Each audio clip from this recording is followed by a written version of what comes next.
Hello, boys and girls. We're back for more of Fortunately the Milk, written by Neil Gaiman. Last time we met, we learned that Dad was almost home with Professor Stagg. They were in the balloon, hovering right above the Dad's house, when, interestingly enough, all the characters from earlier in the story have made a comeback. The green globby aliens, the pirates, the piranhas, the cave people. They're all back together. Let's begin our new chapter. Uh-oh, I said. Prepare to be keel-hauled, you scurvy dogs, shouted the pirates. Let us now sacrifice them both to Great Splod, shouted the men with shiny black hair. They stole my eye twice, rumbled mighty Splod. We want those villains and varmints violently wound up, proclaimed a tall lady vampire with long fingernails. The piranhas said nothing. They just thrashed about in their bowl, ominously.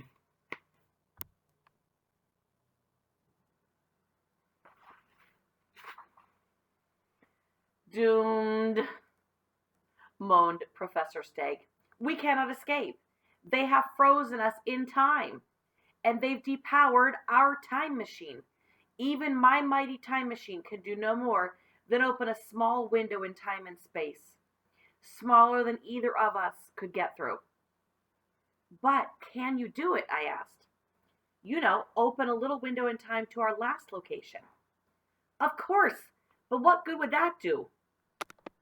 Quickly, I said, do it! Professor Stagg pushed the button on the box with the tip of his nose. There was a zoom and a plop, and a window opened in space and time, large enough for an arm to get through it. I reached into it. I'll explain later, I said. Fate of the world at stake. I grabbed the milk from me 15 minutes earlier through the tiny space-time portal. You must like milk a lot, said the green globby aliens. But that craving for lacted liquids will not make us take any pity on you or let you go and spare your badly designed planet. It should, I said. What am I holding in my left hand? The milk, they said. And what am I holding in my right hand? They paused. Then one alien, so green and small and so globby and crusted that he might have been an enormous snot bubble blown by an elephant with a terrible cold. I'm holding the same milk from 15 minutes earlier.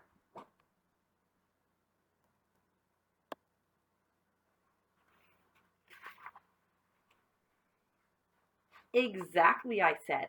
Now, think about this one very carefully. What would happen if I touched these two things together? The globby aliens went a very pale green.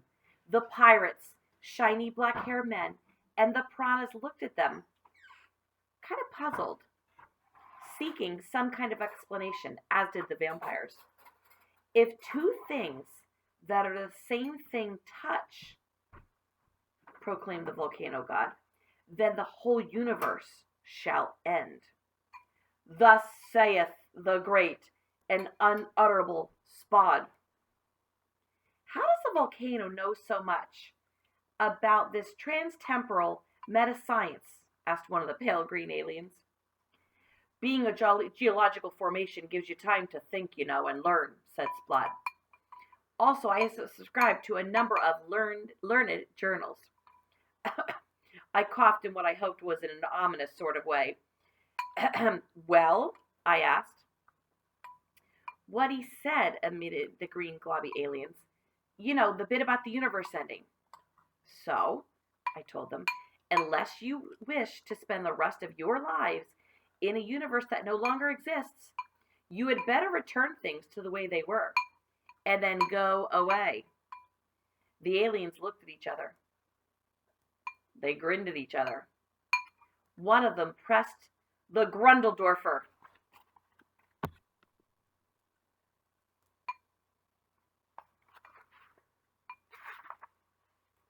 The vampires, the pirates, piranhas, volcano god, and the worshippers of the volcano god were all gone. What if, suggested one of the green, globby aliens hopefully, what if we only redecorated part of the Earth? You know, the southern hemisphere. Not a chance, I said. Now release us, or the milk touches itself. And then go away, leave this planet forever, I said. The aliens looked at me. Then they looked at each other. And then they sighed, with a noise like 100 elephantine snot balloons, all deflating at once. Right, they said. It was at that moment that a voice louder than anything I've ever heard, and I heard a volcano erupt at very close range. All of a sudden, a very loud voice said, "Galactic Police, do not move." My hands shook, but the milk did not touch the milk, and the universe did not end. Whew! There were red and blue flashing lights, and then stepping off their space bikes were about half a dozen uniformed dinosaurs, holding unmistakably large and extremely serious weapons. They pointed their weapons at the green globby aliens. "You are charged with breaking into people's planets and redecorating them," said a noble and imposing-looking Tyrannosaurus Rex. And then with running away, and doing it again somewhere else, over and over. "You have committed crimes against the inhabitants of 18 planets, and crimes against good taste." What we did to Regal 4 was art, argued a globby alien. "We didn't commit a crime." "Art?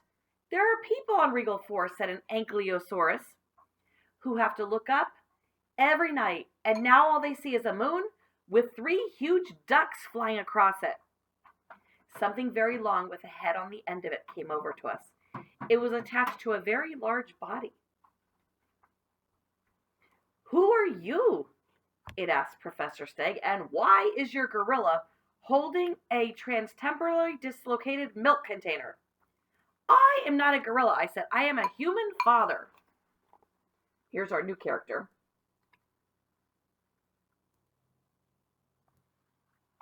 Third grade. Either this really did happen and it was a crazy time machine traveling story, or the dad has a very good imagination.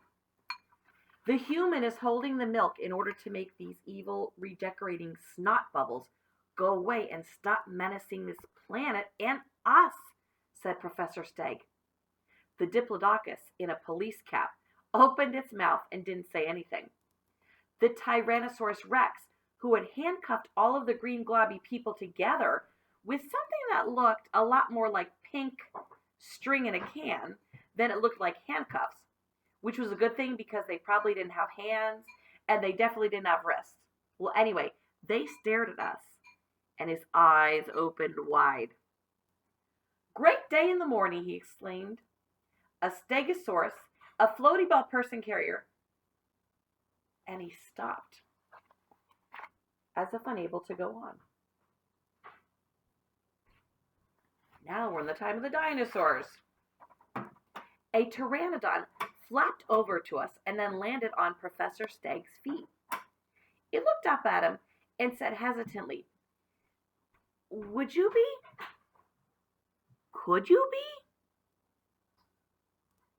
the inventor of Professor Steg's pointy zooming into outer space machine?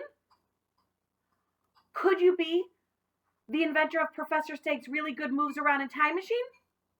Would you be the author of My Travels into the Extremely Far Future and What I Found There book? Professor Steg, wisest of all dinosaur kind. Madam, is it truly you? It is, said the professor.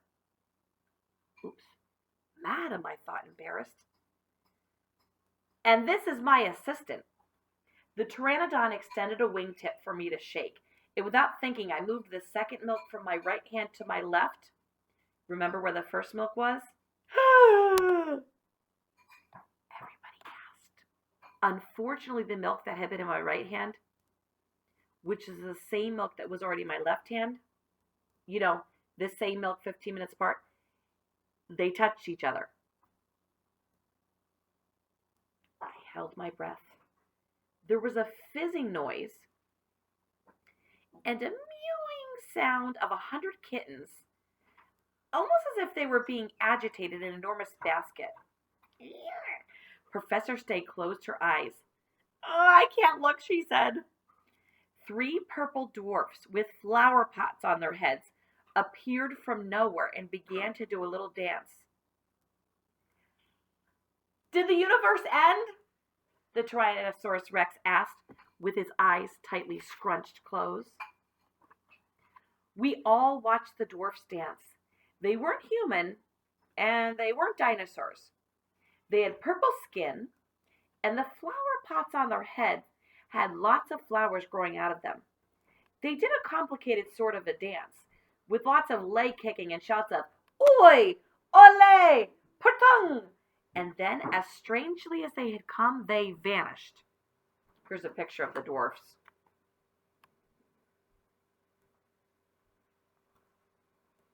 Like I said, the more we read in this book, the crazier it gets. Ah, said Professor Stagg, it was always a possibility that this might happen. And fortunately, the universe did not end. She pressed the button again with her tail. A small hole in space and time opened up. I was standing on the other side with a baffled expression on my face. Catch, I shouted, as I threw the milk through the hole. The portal closed, and I could see me catching the milk using my stomach. The green globby aliens, having been rounded up and taken away, all the space dinosaurs gathered around. I can't believe it, said the Diplodocus. Professor Stagg, just like in the comics. The dinosaur who taught us that in the far future, small mammals will eat their breakfast cereal with milk on it. Inventor of the button. She's here, right in front of us, with her gorilla. That's where we're going to stop today, boys and girls. And I have to warn you, we are almost done with the book. Hope everyone has a great day. I'll see you tomorrow, which will be on Friday. Have a great day, everybody. Bye-bye.